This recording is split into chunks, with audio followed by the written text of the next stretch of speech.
Hey everyone, I'm Jack. I'm 31. Today I'm here to do a top 10 on adventure anime.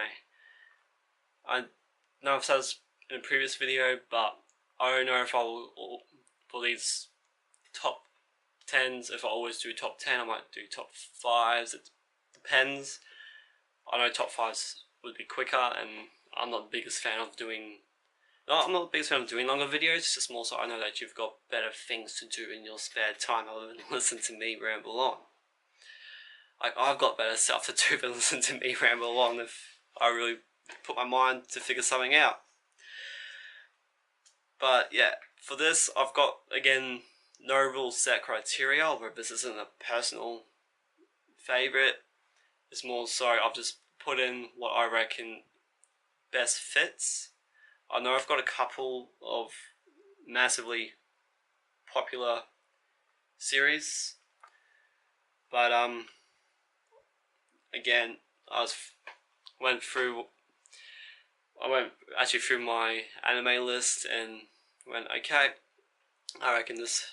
Actually went through the adventure tab and for the anime series and went, yep, I reckon that would fit my list perfectly. One more thing before I start, and it's for these videos in general, I do try and keep each one having different series, but as at the moment I've got no criteria and it's just what I personally think best fits it, while trying to keep it with something that people possibly haven't heard of and something not major mainstream. So yeah, I try to keep it, the series is as different for each of these videos. But anyway, let's get to it. Number 1, or actually number 10, is A Good Kill. I thought that this was a very interesting series. I've put it at 10, like, it was an amazing series, it's got nice artwork, it's quite bright, and I like how all the more main characters, not those smaller side, minuscule, not important characters, but those characters that had an influence on the series, all had like a different look about them and everything. Like, they all had like a different hair color. I like that. For the eyelash part, especially for the females, they actually did the hair color for that instead of it being black. I thought that was quite interesting. And each character has their own backstory and everything. I like that. One thing I wasn't too keen on is that you get your main two characters of Tatsumi and Akami, and you got your main villain, which is Esdeath. But they would focus, for people on Tatsumi's side, they'll focus on him and another character, let's say Ballard, and they'll focus on him and they'll get you like, yeah, I know this character, I know Ballard now, like, he's a pretty cool guy, and then they'll kill him off. Yeah, and they did that a lot. So it was interesting that they decided to do that, but at the same time it was kind of like, but I like that character. Anyway, it's a good series and I do recommend it. Number 9 is Gurren Lagann. It's got a very interesting art style. It's got mechas. I love mechas. It's got Yoko. I don't think I need to say more, but I like how the story is set, especially the first half. And I like that when I was first watching it and they killed off a major character, everyone was like, but it was a story about the character that was killed off, and it actually isn't. It's a story about the weaker character that has no faith in himself. But it's an interesting story. The second half I don't think was as strong as the first half, but it's still good in my opinion. It's just one of those things. It's not the first series I've seen that the first half I reckon is better. It's better than the second half, but that doesn't mean that it's not a good series or that the second half is bad. It just means that, in my opinion, the first half is better. But anyway, I reckon that anyone should watch it. Number 8 is Gates, or, and I know I'm not going to do this justice. Like last time, I don't think I did it justice. Gate, G-A Tai Kano Ji Nite Kaku Tata Keiri. Yeah, I guarantee I didn't give that justice. Like, we could probably place a bet on that, but we won't. I don't feel like losing money if I did do it justice. I like the setting. And I liked how the Japanese army pretty much had to, while making their own base and trying to do things kind of diplomatically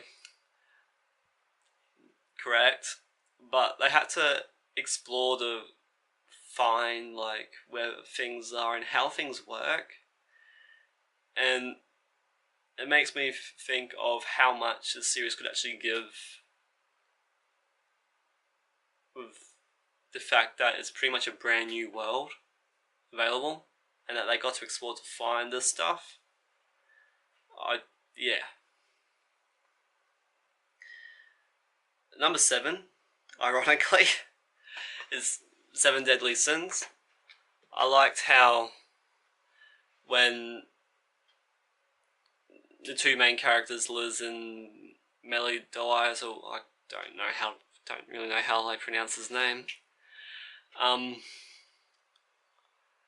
with finding the other of the 7 Deadly Sins, so they had to find 6 of them, and how they had to explore, gather information, and then work with that information to find them. I reckon that was really cool, and it's a great series. It's very interesting, and yeah, I reckon it's one that everyone should watch.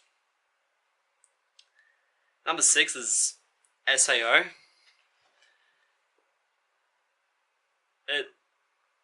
SAO was just one of those series of, especially for the first arc of the first season, they had to explore to find their own way. Like, for escaping the first floor or getting out of the first floor, progressing past the first floor, that's what I'm looking for.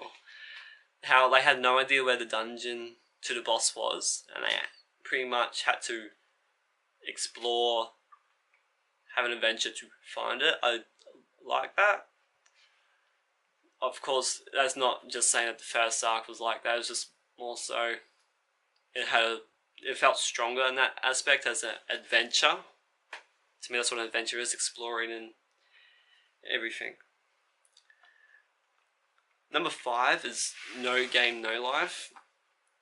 I reckon it was cool, had an interesting art style and everything, had a very interesting story. I like the strategy behind the games, but I like the fact that the two main characters, Sora and Shiro, who aren't from the world this board, they're from planet Earth,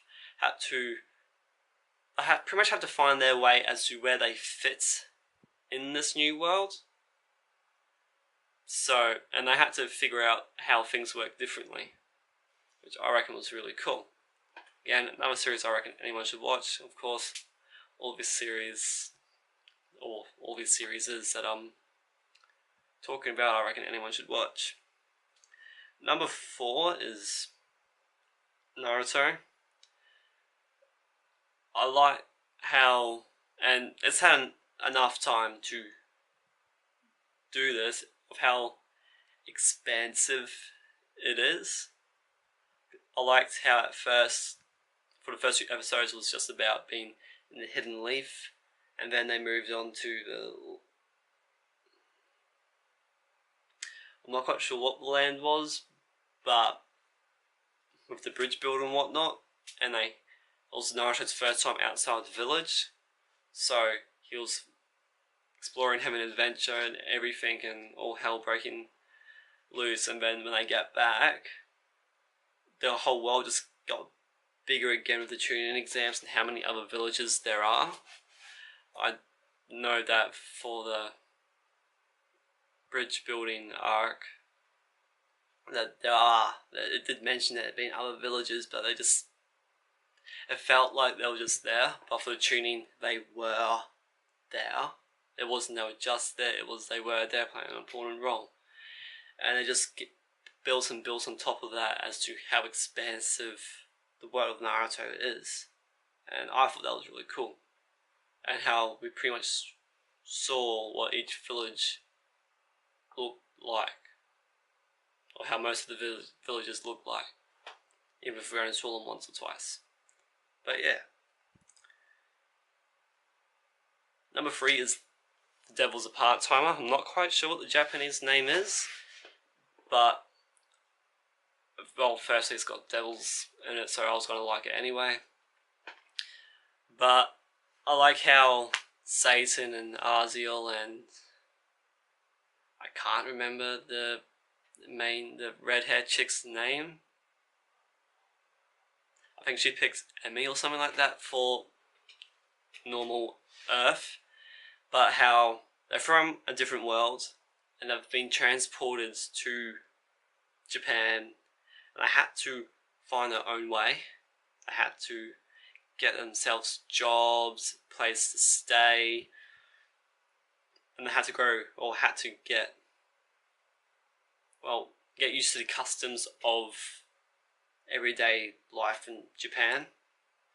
And I thought that was really cool. Yeah. Number 2 is One Piece. It's, again, like Naruto, where it's had time to expand in that. But unlike Naruto, especially when it got, when you find out how the seas work, with the East Blue, the West Blue, the North Blue, the South Blue, and how they're all separated by the Grand Line and the Red Line, and the fact that there are 7, for the first half of the Grand Line, there's 7 different ways to get to the end. It just makes you wonder of how expansive the world of One Piece is, and it makes you wonder what happens in all these other islands and countries that they haven't been to yet. Because, yeah. Number 1 is Log Horizon, and I reckon that I've put it number 1 because I found it fit adventuring the most. Like, the gamers themselves are called adventurers, so yeah, solid start right there. But yeah,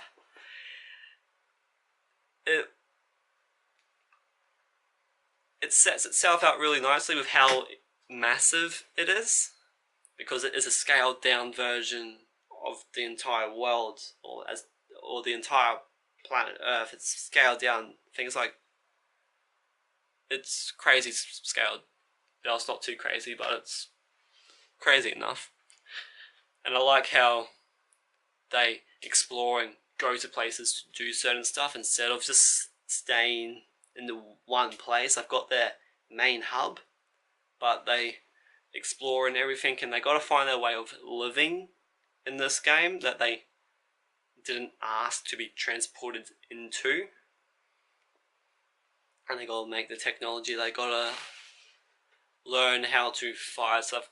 Pretty much got to explore every part of the game again and relearn how to do stuff, because doing stuff normally, like you would with a keyboard and mouse, isn't going to work when you are the character itself. So yeah, it's a good series. So anyway, that's my top 10 adventuring series or adventure series. Hope you liked it. If you think I've left the series out that you thought deserved to be in there, let me put the series down in the comment section below. Tell everyone why you thought that it should have been in this video. Again, thanks for watching. Hope you liked it, and I hope to see you all next time in the next video. See ya. Hey guys, thanks for watching. If you like this video, give it a like or comment in the comment section below. If you want to see more content by me, don't forget to click that subscribe button. It means a lot. I've left links to my previous video right over here, and I've also left links to my other social media accounts, which is down in the description. Again, thanks for watching. I hope to see you next time. See ya.